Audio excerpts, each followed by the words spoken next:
Hello, fellow beach maniacs and island music lovers. Welcome to the Beach Maniac Island Music Podcast, where we dive into the stories behind the music. I'm your host, the Beach Maniac himself, Bill Hurley. You probably know Greg Mihaly from his melodic Trop Rock tune, Sunshades on 30A. In that song, Greg takes us on a musical tour of the iconic Highway 30A in the Florida Panhandle, singing about white sand beaches, emerald waters, and the laid-back charm of the beach towns dotting the Gulf Coast. While Sunshades on 30A has become his signature song in the trop rock world, Greg's music stretches far beyond that. He blends gritty rock, coastal vibes, and introspective lyrics into a sound that's truly his own, something he highlights in another standout track called A Little Bit of Everything. Greg Mihaly, welcome to the Beach Maniac Island Music Podcast. Thank you so much for having me. It's great to be here, Bill.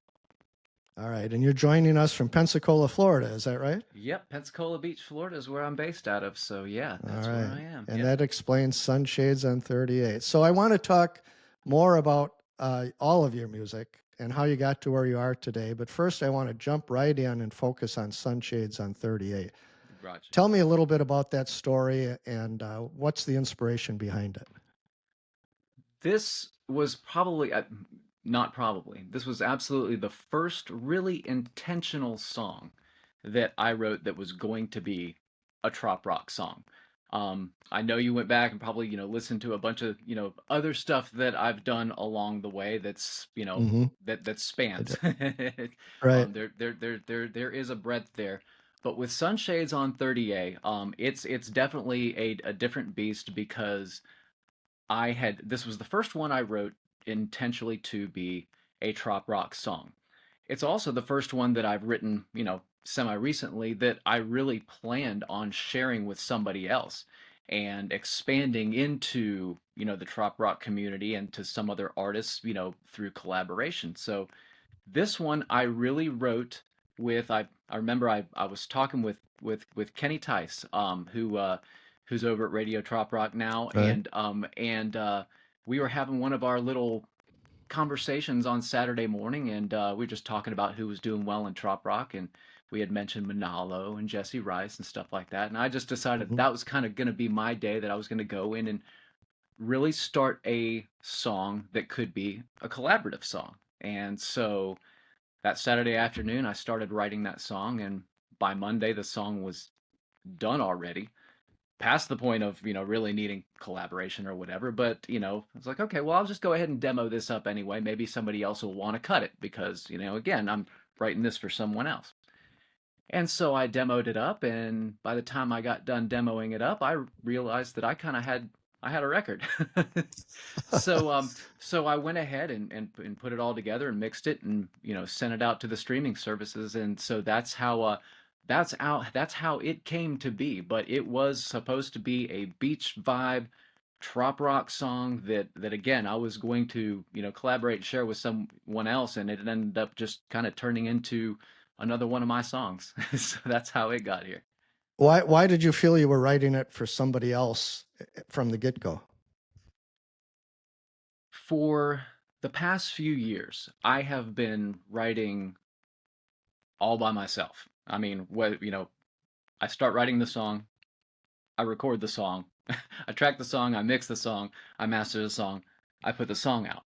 Um, and that's what I've been doing really since probably 2021, 2022. And so I just figured it was time for me to start reaching out and, because I've always wanted to collaborate with other folks. It's just, my process is a very, straight line when it's, when I'm the only person in the room. So it made it easy to get through things. But again, I like being on teams. I like collaborative projects. And so again, I was going to do this. I was like, it's going to be, maybe in the style of Manalo or Jesse Rice or something like that. And that's where I got it. And I was, wanting again, because this trop rock thing is such a vibey and community based thing, that I just couldn't wait to, I can't wait to work with some other artists. And there are projects like that are in the works, in their infancy right now, that I can't wait to tell you about at some point. But no, but that song was going to be the thing that I pitched to Manalo, that I pitched to Jesse Rice or whatever. I did pitch it to Jesse Rice. Strangely enough, there's a little Oh, story really? I'll tell on him. And but it's a great story, and it just shows you he's, I can't wait to meet him one day. He's a fantastic dude, and of course, he works with, friends of mine, Jax Bowers and James Drakes as well. But about a week or so after Sunshades on 38 came out. Of course, I don't have a huge following yet or anything like that, so I'm like, it'd still be better off if somebody else cut this song. And I still Mm. think, I can hear somebody else singing it. So I Yeah. reached out to Jesse Rice, and I was just kind of like, I know you've never met me before. My name is Greg Mihaly, and I've got this song called Sunshades on 38. Sounds like it might kind of be up your alley if you're, wanting to record it. Now, keep in mind, this was last December that I was doing all this, because Sunshades on 38 came out in late November. Well, he responded, very, very quickly thereafter, and was very nice, very gracious. He said, believe it or not, well, number one, I'm not looking for songs right now, because I've already got my whole next EP and LP at least written out. And Right. strangely enough, I've got a song called 30A that's coming out on my EP that's going to be out in a month or two. So Right. he's like, I already kind of have the 30A song, but, thanks for thinking of me. And so, so anyway, he got back to me. He was real nice about it. Didn't, wasn't, interested in cutting that song. But so I just kind of left it out there. And then within a couple of months, it started creeping on its own. It started doing real well at Radio Trop Rock with the listener requests and everything. And so that's how it got to where it was. And I'd like to thank Jesse Rice for passing on that one, because it's it's turned out to be a pretty good song for me. It But has, and it's a yeah, great song. well, thank you. And that's just a weird coincidence that you both had Highway 30A songs developed at the same time, completely independent, right? Totally bizarre. Totally bizarre. To hear back, he's like, not only do I not need songs, but I've already got a song about 30A that's coming out in about a month or two. So Right. So 30A, you tell me about what inspired you specifically about that song. You're from that area. You've probably been up and down the road a million times. Tell me about that. the song was really inspired by, and again, it's getting in that trop rock state of mind, getting that visualization. One of the reasons that it actually kind of reminded me of, it's like, what am I seeing right now?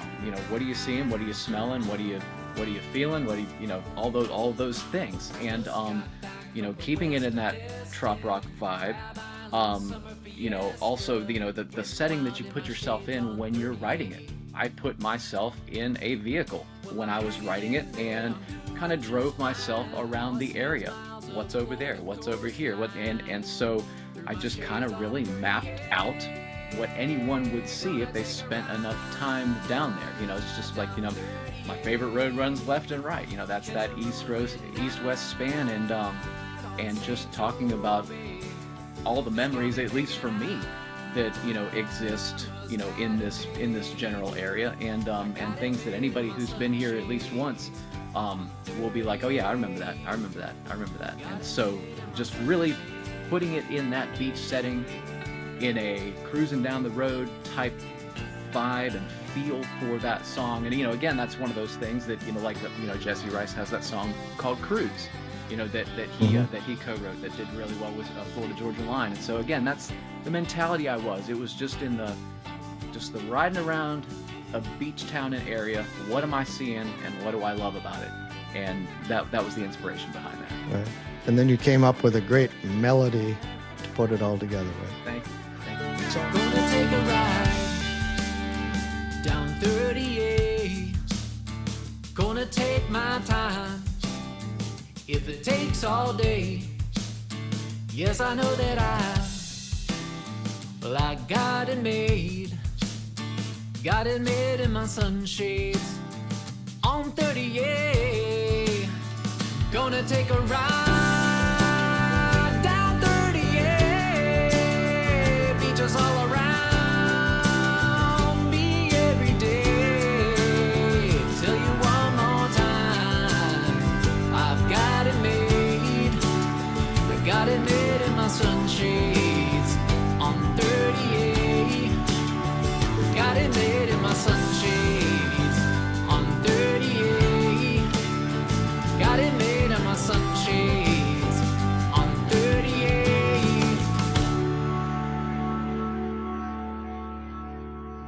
you write the song. How does it get traction on the Trop Rock charts and the stations?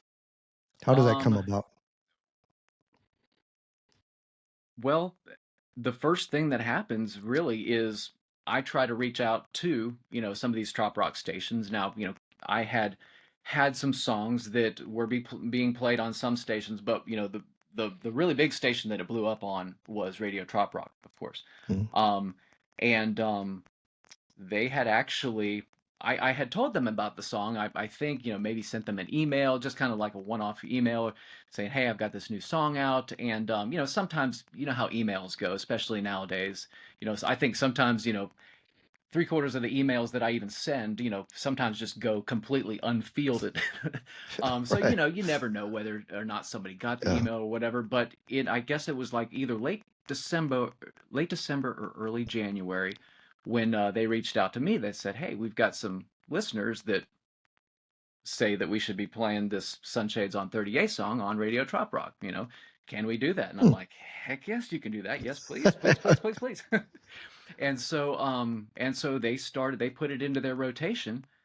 And then by the end of January, I think it would have been the first week of February when they released their Buzzin' Dozen list. And I didn't know about this yet, but I got a call, or a text rather, from James Drake's Manalo. He said, congratulations on being number 3 this month. And I'm just looking at this text like, number 3 for what? I mean, thank you, but what are you talking about? And so it took me a second to figure it out, and went on Facebook, and sure enough, there it was. And then the next month it was number 1, and then Wow. the next 3 or 4 months it hung out at number 2. I think this past month it dropped down to number 10, but we're still talking 6 months in the top 10. Right. That's amazing. 5 of those 6 months were in the top 3. So I was very, very, very appreciative that they picked that up, and that it resounded so well amongst the listeners. So that was fun. And do you personally get feedback from fans of the Trop Rock genre? I do. And that's the cool thing about, about Facebook and, about technology nowadays is, it doesn't even take a fan letter to get, to get mailed across the country Right. anymore. I mean, somebody Right. can just, drop into your comments or drop into the DMs and say, hey, good job on this or that or whatever. So yeah, I do get feedback from people directly, and it's all been good.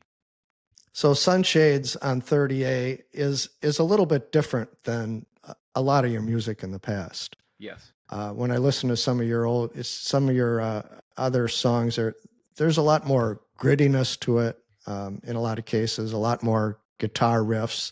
Mm-hmm. And you have a song called "A Little Bit of Everything," Right. which I think is sort of a musical autobiography of yours. Can you tell me a little bit about that? Yes, that one was, and yes, it really does talk about just pulling from everywhere. And again, it's another song about, just getting everybody together. No matter where you're from, no matter what your influences are, we've all got something in common. And for the most part, we all love the same things about music. The music does the same things for all of us, no matter what kind of music it is that you enjoy. It's evocative, the same feelings, the same memory recalls or imagery or whatever it is. Just music is music, and it moves you. It moves different people no matter what it sounds like. And so Right. yes, this was truly the draw on everything. And rather than being a hate piece about all these things coming into a genre, it's a love piece about bringing everything into a genre, and everybody just get together, having a good time, listening to whether it's trap beats or rock riffs or soulful singing or whatever it is. It all can exist under one umbrella. Some folks say it's gone to hell. I would say it's going well. Yeah, the hipsters moved on in, but so did all their closest friends. Listen close and you will hear all those sounds of yesteryear. Come with me and you will see what country music has come to be. It's a little bit of country, it's a little bit of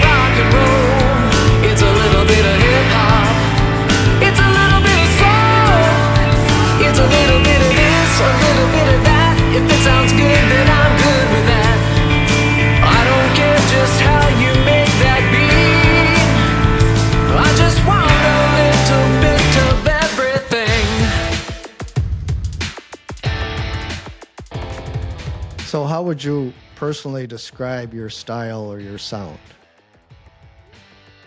I don't know. I guess it would be.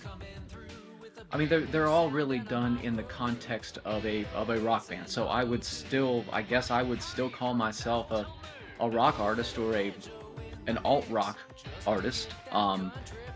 Whenever I do these productions, I always have in mind a band set. I grew up on recordings from the 70s, records made in the 70s, records made in the 80s and the early 90s, and always were like very band oriented. I want to, when I hear something coming out of the speakers, I want to hear a band playing rather than just an artist singing. So I think that's why it's been so easy for me, and again, it's what I grew up on. So this guitar, typically guitar, driven, heavier, rock stuff. Of course I loved, a lot of 80s pop music and 90s pop music too, and but it's just easy for me to create in that style because that's where I've got the most time under the hood. I cut my teeth on, Soundgarden and Alice in Chains and Helmet and, Rat and, all that old school rock stuff. And so, that format certainly persists in the package that I'm delivering. It's a really interesting mix of sounds and like a musical journey from that to Trop Rock. It seems like a long trip from one place to the other. It is kind of a long span. I'm fortunate though in that I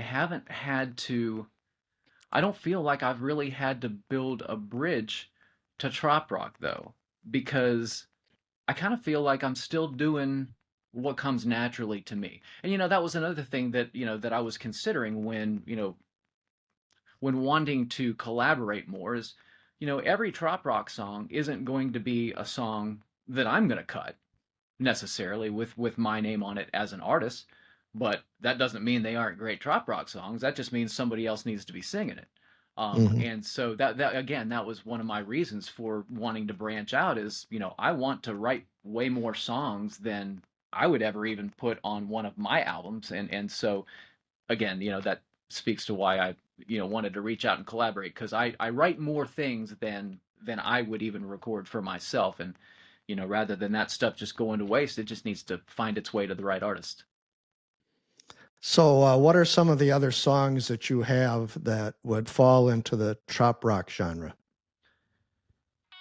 Well, another one that got picked up strangely, well, okay, so Lower Alabama Way is probably the other one that we can't not mention, when it comes to Trop Rock, because again, that is the quintessential point your truck down south, go to the beach, put your toes in the sand, sunscreen on your nose, all the typical, cold drink in your hand, shake up the mixed bag of Trop Rock themes and pour it out, and it's like, cold drink, sunscreen, and you put them in the song, and but no, really, and there is a little bit more behind this than just a mixed bag of Trop Rock themes. It really echoes my, it reflects my trip, down to Pensacola, because the first time I heard this region referred to as Lower Alabama was when we were moving down here from up north, and my dad's the dad said, all right, time to go to Lower Alabama, and I was like, I thought you said we were moving to Pensacola, Florida. He goes, same difference. So anyway, that was the first time I ever heard that term Lower Alabama, and it's weird, if you've ever done that drive down 65, the feeling, because you come all the way down through, whether you're coming through Tennessee or over through Georgia or whatever, that drive down 65, it's just pine trees and asphalt for so long. Pine trees and asphalt, and you just keep going south, and you just keep going south, and then once you dead end into the most beautiful beaches ever. So like you literally go from Alabama feel to straight up tropics feel. So anyway, lower Alabama is that. So as a youngster, that was the first time I ever heard that term, was lower Alabama. And just kind of all my life, since I've, since I've been writing songs, I figured there was always going to be a chance for me to write that song about lower Alabama. And so yeah, a few years ago, I went ahead and brought that one up and developed it. But that's the Trop Rock song, and that was the first song that got picked up by Trop Rock at all. And so that was my first Trop Rock spin, was Lower Alabama Way. Get up, get on down to sweet LA. Don't rock and roll all night, party every day, yeah. Lower Alabama way. Lower Alabama way.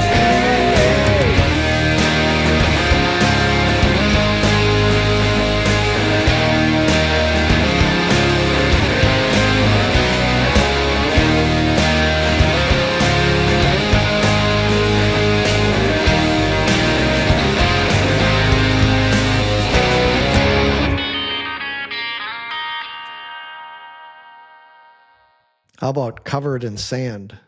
Covered in Sand. Yeah, that's my most recent release. And again, with a lot of my songs, there's the ground level meaning, and then there's the 30,000 foot view meaning. And Covered in Sand just kind of came out of, I was wanting to write another Trop Rock song, and it just it came out of, there literally is sand everywhere. If you live down here or near there isn't one place you can look and not find some sand. So that's really where that came from, was the whole Covered in Sand thing. Now, of course, the basic view of that is, hey, there's sand everywhere. Yep, there is sand everywhere, but on a grander scale, the baked in, kind of message in this one is the message of abundance and bounty and sharing, and and things like that too. So And appreciate the things that you have. Exactly. And appreciating what you have, and if you truly believe in the concept of bounty, that you shouldn't be afraid to share. I got a lot of salty sand on my floorboard. Got some more down in the pocket of my board shorts. I got sand in my ears and my hair and my everywhere. Whoa, no.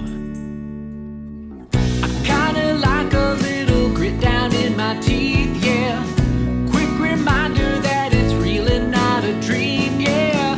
New horizons are arising and I like what I see. Whoa, yeah. Whoa, yeah. I must be living in my element. I'm feeling like I got my every wish.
And then you have a song called My Beach. Yep. Sounds very trop rocky. It sounds a lot more trop rocky than it sounds. Yes, that one is a very, and you got to keep in mind, these songs were written, well, not all of them, but all those off of Supernatural, that album, and all the stuff off of My Lower Alabama Way EP. All the songs were written before I even knew the term trop rock. Mm-hmm. I was just writing the things that I knew, the things that compelled me to write, and my beach, my hometown, the setting, the backdrop against which I grew up, kind of a big deal, because that's where it's here, and so I started writing that song, and of course, if you've heard that song, you know that it has really pretty floaty, escapey parts. Are you headed to the seaside? But then it's also got some really brash, right? But almost jump scare kind of like. There's one part where I put the guitar part probably about 2 or 3 dB too loud, just so it would jump. So it was that song was really intended to be very. It was kind of written to fight with itself, in a way, and so, when you come up in a setting like this, and of course, you said it, sounds very tropical, and it is, the themes in it, reference, of course, this beautiful beach down here, but I guess it's really the case with anyone's hometown, regardless of the visual beauty of it. If you spend enough time in one place, good things are going to happen to you there. Bad things are going to happen to you there. You're going to learn a lot of lessons there.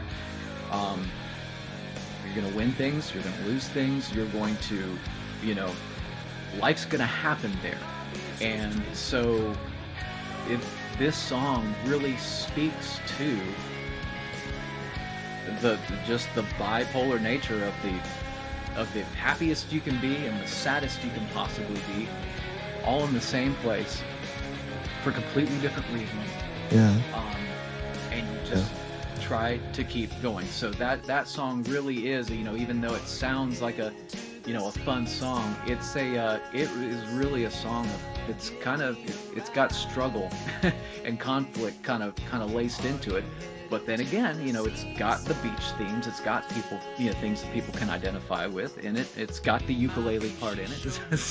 so that actually ended up being one of the songs that hit Trop Rock Radio, kind of early too, was when, again, when Kenny Tice, picked that one out of the bunch, and it's kind of a non-traditional Trop Rock song, but he was like, this is a Trop Rock song nonetheless, and I'll never forget the first time I heard that song coming out of Trop Rock radio speakers, going, wow, this is, that was really the biggest stretch so far, from a musical feel part and what was, acceptable in Trop Rock.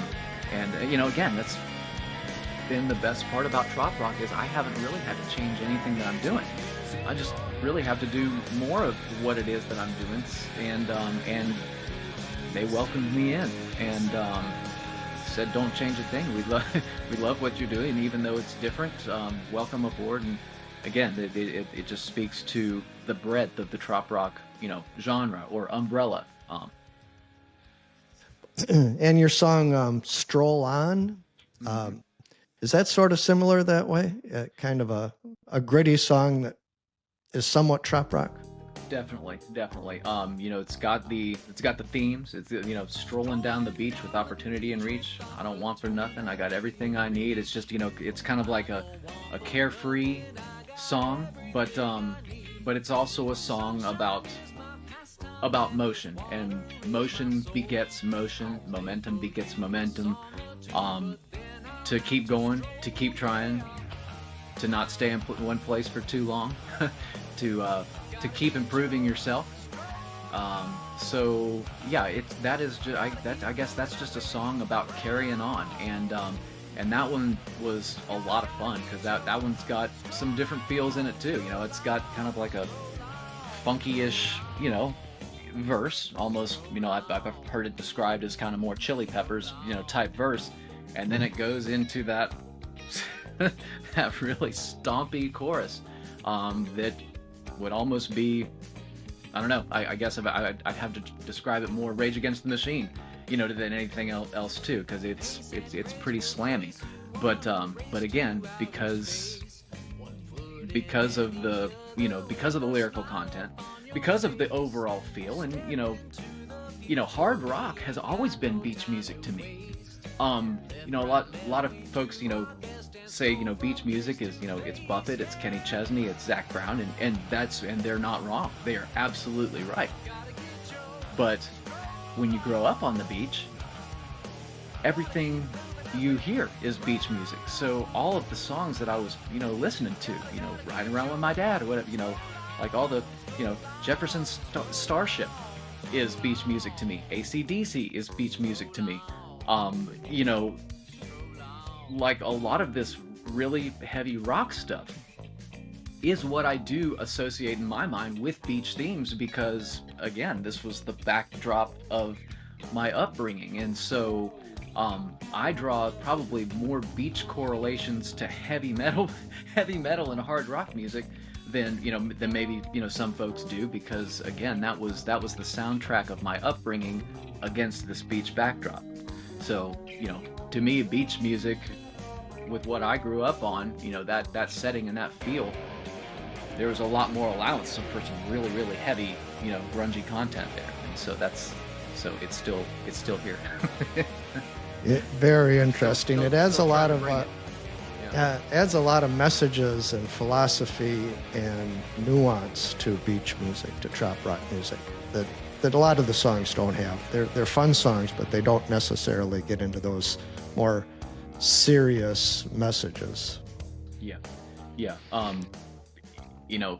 Jane's Addiction is beach music to me. Incubus is beach music to me. And so it's fun. It's a lot of fun, this trop rock genre, because again, I can write what I want.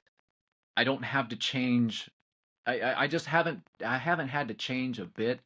I don't feel like I haven't had to come out of what has come naturally to me for me to still be producing things that, trop rock is like, hey, yeah, we like this too, we're putting it on. And so, I'm fortunate and happy that the trop rock has welcomed me as it has.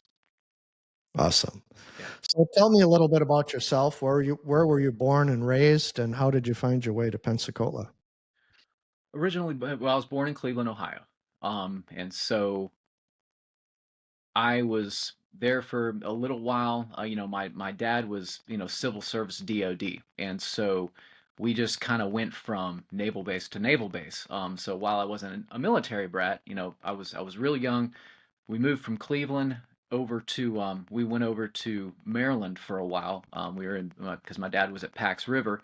And then once he was done there, spent a few years there, he had the opportunity to come down to Pensacola, to transfer to Pensacola NAS. And so, again, this would have been the early 80s, but I was down here in Pensacola by the early 80s because my dad, worked at the Navy base down here. And so that's how I originally got down here from up north. Now, we still used to go up to Ohio twice a year, because that's where my dad's family was all from. That's where my mom's family was all from. So we still went up there every Christmas and every summer. So, I still kind of feel like, I have a bit of a home in Ohio. But because we did go back there so often. But that's how I got down here to Pensacola originally, was Dad getting the old base transfer and being able to come down to Pensacola NAS because he wanted to go to the beach. So you've been there a very, very long time, since the 1980s. Very, very long time. I left for a little while. I went to high school, graduated high school, went to college, graduated college, and then for a little while I actually did leave town. I lived, for a little while in the New York area. I spent 5 years in Atlanta, and then I spent another 3 years in Nashville. and then I came back here again in like '08 or so. So I spent about 10 years, moving around out of town, playing in different cities and stuff like that. So I haven't been here my whole life, but I am back now, and this is my first, in the past few years, this has been my first real attempt at a solo project, and just going ahead and doing everything myself. Now that you've been kind of introduced or welcomed into the Trop Rock community, have you had a chance to play at any of the Trop Rock festivals or house concerts? I am starting to get those opportunities now, thankfully. And you mentioned the house concerts, you mentioned all the festivals. I can't wait to get more involved with those. Hopefully, as 2026 rolls around, and kind of, things book out really, really early, so you do have to plan, really, far in advance. But I'd like to do some more of those things coming up. The big deal, though, for me coming up this year is the fact that I got invited to play Meeting in the Minds. So this will be my That's first a lot. year at. That's I big. know, I Yeah. know. I'm so happy. It's like I haven't been at a Trop Rock festival yet, and then you get invited to that one. I'm like, The big yeah, one. yeah, Yeah. yeah, yes, please. So yeah, I'll be playing out there. And super, super excited about that. Really excited about being out there and meeting people. And hugging and high fiving and shaking hands of the folks that I only kind of know through the Facebook chats, Yeah. or Yeah. through whatever, or because they've requested whatever. Anyway, I'm looking forward to finally getting out amongst some of the folks that have been supporting my music for the past few years, and getting out to these festivals and concerts are gonna help me do that. So I'm definitely stoked about that. Definitely All right. excited. And you're working on some new music, including some Trop Rock music? I am. I am. I will hopefully have. My intention is to have another Trop Rock, a Trop Rock EP. Well, my version of Trop Rock EP out out by the end of this year. Now, and keep in mind, now it will roll up some of these singles that I've had. So, I'll probably take 30A and Covered in Sand, put them on this EP, and then I've got about three or so more that are uh, that are in the works. That if I can get them wrapped up and hemmed up, and I can get all five of these sounding good in a volume together, I'll try to have that out before Meeting in the Minds. I don't know if that's going to happen yet or not, but that is the intention. And yeah, I would count on seeing something by the end of this year, no doubt, no doubt. And ideally, it will be an EP that comes out before Meeting the Minds, but don't hold me to that one quite yet. All right. But I'm going to do my Eh, best to get it out. Yeah. What kind of flavor can we expect from those songs? Will they be more traditional Trop Rock, or will they be more like Stroll On with the rock influence, heavy rock influences? They're gonna be a bit on the heavy side. they they will now. 30A will be Sunshades on 30A will be on there. Covered in Sand will be on there. But then there are a couple. I think I've got four that I'm kind of juggling right now. Three of the four will make it. But yeah, it's and there's even one song that's in excess of 5 minutes long, which is unheard of anymore. I mean, Yeah. to get any song that's even any more than 4 minutes, 4:20 or 4:30 is kind of a long song anymore. But so yeah, just to yeah, I've got one that's going to even run over 5 minutes. So if that tells you anything about it, the what the rest of that EP is going to sound like, it's going to be a little bit unusual. The Sunshades on 30A and Covered in Sand will be the most mainstream sounding songs on that EP, most likely.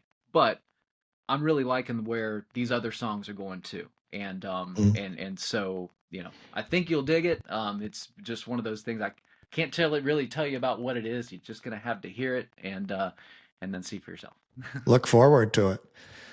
So, where can your fans find your music and follow your journey? They can. Well, I've got a website. GregMihalymusic.com is my website. Probably and I don't do a very good job about that. This is another thing that I definitely need to improve on going forward is my social media presence. And so, but my social media handles are Greg Mihaly Music, at Greg Mihaly Music everywhere. So Instagram, Greg Mihaly Music.